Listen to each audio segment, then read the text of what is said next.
ITBP यानी Indo Tibetan border police एक ऐसी पैरामिलिट्री फोर्स है जिसमें नौकरी का सपना हर युवा देखता है। अब चाहे वो कांस्टेबल पद पर हो या फिर सब इंस्पेक्टर पद पर हो, हर कोई बस ये इंतजार करता है कि भाई आईटीबीपी में एक बार वैकेंसी निकल जाए, हम वेबसाइट पर जाकर आवेदन कर ले और आईटीबीपी में सरकारी नौकरी ले ले। अगर आप भी तैयारी करते हैं सरकारी नौकरी की और जुड़ना चाहते हैं आईटीबीपी से, तो आपके लिए बहुत ही अच्छी न्यूज है मेरे पास। न्यूज ये है कि आईटीबीपी में कांस्टेबल की भर्ती निकल गई है और बहुत सारे पदों पर भर्ती निकली है।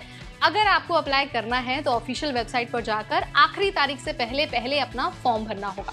लेकिन सवाल ये है कि आखिर कहां पर जाकर फॉर्म भरना है, क्या कुछ इसकी डिटेल्स है, कितने पदों पर वैकेंसी निकली है, कब तक फॉर्म भरना है। सो आपके इन सारे क्वेश्चंस का आंसर हमारे पास है। नोटिफिकेशन हमारे पास आ गया है।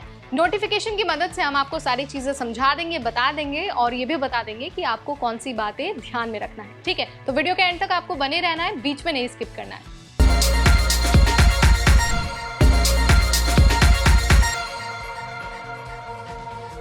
नमस्कार, मैं हूं नेहा आपके साथ और आप देख रहे हैं एनबीटी का सरकारी नौकरी वाला सेगमेंट। आज बात हो रही है आईटीबीपी में कांस्टेबल पदों पर भर्ती के बारे में। और अगर आपको इस भर्ती का हिस्सा बनना है तो ऑफिशियल वेबसाइट है recruitment.itbpolice.nic.in। यहीं पर जाकर आपको अपना आवेदन जमा करना है, डॉक्यूमेंट्स अपलोड करने हैं और जो भी डिटेल आपसे पूछी जाएगी आपको उसे फिल करना है। देखिए, अभी सिर्फ नोटिफिकेशन आया है और जो एप्लीकेशन का प्रोसेस है वो 8 अक्टूबर से शुरू होगा और आपके पास 6 नवंबर तक का टाइम होगा, यानी कि करीब 1 महीने का आपके पास टाइम होगा। आपको उसी टाइम ड्यूरेशन में अपना फॉर्म भरना है और इस भर्ती का हिस्सा बनना है। ठीक है, अब मैं आपको फटाफट ये बता देती हूँ कि आपकी योग्यता क्या होनी चाहिए और किन बातों को आपको ध्यान में रखना है।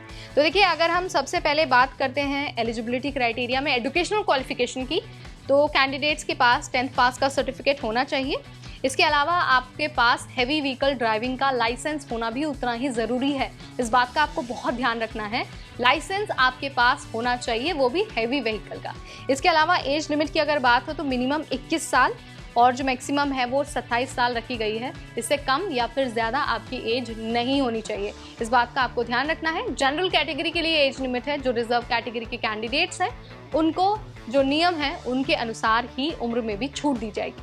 इसके अलावा अगर हम सिलेक्शन की बात करते हैं तो सबसे पहले फिजिकल टेस्ट आपको देना होगा। उसके बाद जो भी कैंडिडेट सिलेक्टेड हो गए उनको लिखित परीक्षा यानी कि रिटन टेस्ट के लिए बुलाया जाएगा। फिर उसके बाद मेडिकल टेस्ट होगा और लास्ट में होगा डॉक्यूमेंट वेरिफिकेशन। इन चारों सेक्शन में अगर आप सफल होते हैं तो ही आपको आईटीबीपी में कांस्टेबल के पद पर नौकरी मिलने वाली है। अगर हम सैलरी की बात करें तो सिलेक्शन के बाद कैंडिडेट्स को एक हैंडसम अमाउंट मिलने वाला है।